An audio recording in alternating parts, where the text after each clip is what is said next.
Health issues, and imagine a health condition that has no statistics, yet people suffer and even die from it. Worst of it all, patients have to be flown out of the country to undergo surgery because the country lacks the necessary resources. This afternoon, we take a look at brain aneurysm, the silent killer. According to Mayo Clinic, brain aneurysm is a bulge or ballooning in a blood vessel normally in the brain. It often looks like a berry hanging on a stem. Brain aneurysms with them. A brain aneurysm can leak, causing bleeding into the brain. Most often, a ruptured brain aneurysm occurs in the space between the brain and the thin tissues covering the brain. It quickly becomes life-threatening and requires prompt medical treatment. If you don't operate on them, what are the consequences? They would rebleed. When they bleed the first time, only 20% of people who rupture don't make it to the hospital. Now, 20% of people who suffer the first ruptured aneurysm die before they get to the hospital. A sudden severe headache is a key symptom of a ruptured aneurysm. Doris Yaosei, a mother and a research scientist, recalls having such symptoms on July 29, 2013. I had severe headache. Severe excruciating headache, and then all of a sudden I felt dizzy. My neck was stiff, so I was rushed to the hospital. She frequently visited the hospital and at a point thought her world had come to an end.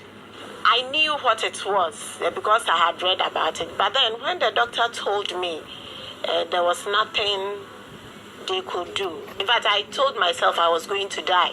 When we got a doctor in India, I got some relief. Unlike Doris, there are several others who cannot afford the cost of a scan, let alone travel outside the country for surgery. The only form of treatment is surgery, but to find out whether this is from an aneurysm rupture is called CT cerebral angiogram. That costs on average between 1,000 to 1,500 Ghana cedis. If they cannot do the CT cerebral angiogram, we just leave them alone. We just manage them medically. I've sent a few patients to South Africa. A few of them have gone to Germany. Those who went to South Africa, the average expenditure was in the neighborhood of about $40,000. The first one that went to Germany, and the surgeon's fee alone was 22,000 euros. The Brain Aneurysm Foundation indicates the condition causes about 500,000 deaths worldwide each year, the victims mostly below 50 years. Sadly, Ghana has no statistics. Surgeries are also not done in the country.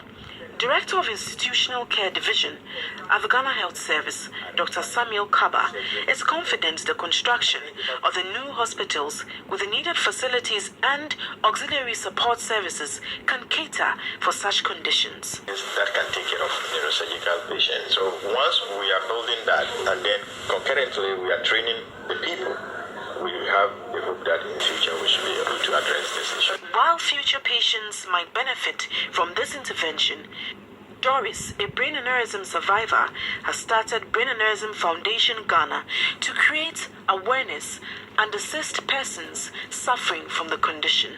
Wendy Lai, TV3.